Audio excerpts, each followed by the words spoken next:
নগাঁৱত পুৱাই সংঘটিত হৈছে এটা ভয়ংকৰ ঘটনা আৰু নগাঁৱৰ কাটিমাৰীস্থিত ৩৪ নং CRPFৰ যি বেটেলিয়ান আছে সেই বেটেলিয়ানত ঘটনাটো সংঘটিত হৈছে আৰু সতীৰ্থৰ গুলীত তিনিজনকৈ CRPF জোৱানে ইতিমধ্যে প্ৰাণ হেৰুৱাবলগীয়া হৈছিল আৰু আটাইকেইজন ডিউটিত আছিলে। সেই ডিউটিত থকাৰ সময়তে তেওঁলোকৰ মাজত কোনো কথাত হয়তো কাজিয়াৰ সূত্ৰপাত ঘটিছিলে, গতিকে তেনে এক অনুমান কৰা হৈছে আৰু তাৰ পিছত তিনিওৰ মাজত যি আচলতে গুলীচালনাৰ ঘটনা সংঘটিত হৈছে, তাৰ ফলত ইতিমধ্যে তিনিজনকৈ ইতিমধ্যে আৰক্ষী জোৱান এই ঘটনাত ইতিমধ্যে নিহত হ'বলগীয়া হৈছে আৰু এগৰাকী যি গুৰুতৰভাৱে আহত তেখেতক গুৱাহাটীলৈ চিকিৎসাৰ বাবে প্ৰেৰণ কৰা হৈছে আৰু যি আচলতে হেড কনিষ্টবল বিষ্ণু পণ্ডিত বাঘেলৰ এই ঘটনাত মৃত্যু হৈছে ASI বালানী প্ৰেমাৱৰম, ASI ৰামলাল সিং যাদৱৰো এই ঘটনাত মৃত্যু হৈছে। আনহাতে গুৰুতৰভাৱে যিগৰাকী CRPF আৰক্ষী বিষয়া ASI গোবিন্দ শ্ৰীপাল ইতিমধ্যে গুৰুতৰভাৱে আহত হৈছে আৰু সেই শ্ৰীপালক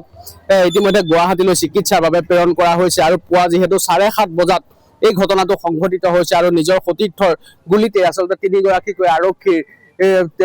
তিনিগৰাকীকৈ আচলতে CRPFৰ জোৱানে ইতিমধ্যে প্ৰাণ হেৰুৱাবলগীয়া হৈছে আৰু সেই ঘটনা ইতিমধ্যে সকলোকে মৰ্মাহত কৰি তুলিছে, কিয়নো কাটিমাৰীস্থিত যি 34 নং যি CRPFৰ বেটেলিয়ান আছে সেই বেটেলিয়ানত ইতিমধ্যে সেই ঘটনাটো সংঘটিত হৈছে। ইতিমধ্যে আৰক্ষীৰ লোকসকল ইয়াত আহি উপস্থিত হৈছে, তদন্ত ইতিমধ্যে চলাইছে। গতিকে যিহেতু কেম্পৰ ভিতৰতেই সেই চাৰিগৰাকীৰ মাজতে সেই ঘটনাটো সংঘটিত হৈছে, যিটো আছে সেই চাৰিগৰাকীৰ মাজত যি গুলীচালনাৰ ঘটনাটো সংঘটিত হৈছিল, তাৰ ফলত তিনিগৰাকী CRPF জোৱানৰ এই ঘটনাৰ সৈতে মৃত্যু হৈছে। ইতিমধ্যে সেইসমূহ নাম আমি উল্লেখ কৰিছো আৰু তাৰপিছত যিগৰাকী শ্ৰীপাল ASI শ্ৰীপাল তেখেতক ইতিমধ্যে গুৱাহাটীলৈ চিকিৎসাৰ বাবে প্ৰেৰণ কৰা হৈছে। ইতিমধ্যে আৰক্ষী জোৱানসকলে আৰক্ষী ইয়াত আহি উপস্থিত হৈছে।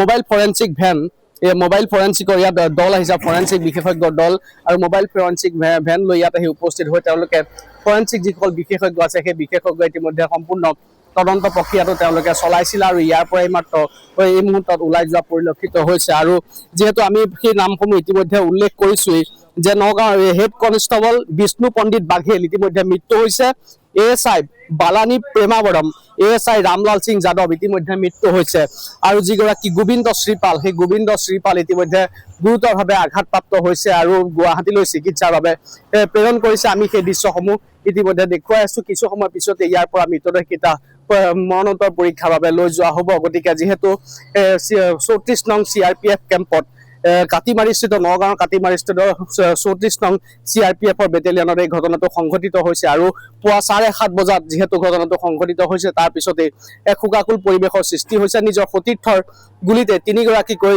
CRPFৰ জোৱানে ইতিমধ্যে প্ৰাণ হেৰুৱাবলগীয়া হৈছে। এগৰাকী CRPF জোৱান গোবিন্দ শ্ৰীপাল ইতিমধ্যে গুৱাহাটীলৈ চিকিৎসাৰ বাবে প্ৰেৰণ কৰা হৈছে, তেওঁ গুলীবিদ্ধ হৈছে বুলি জানিব পৰা গৈছে।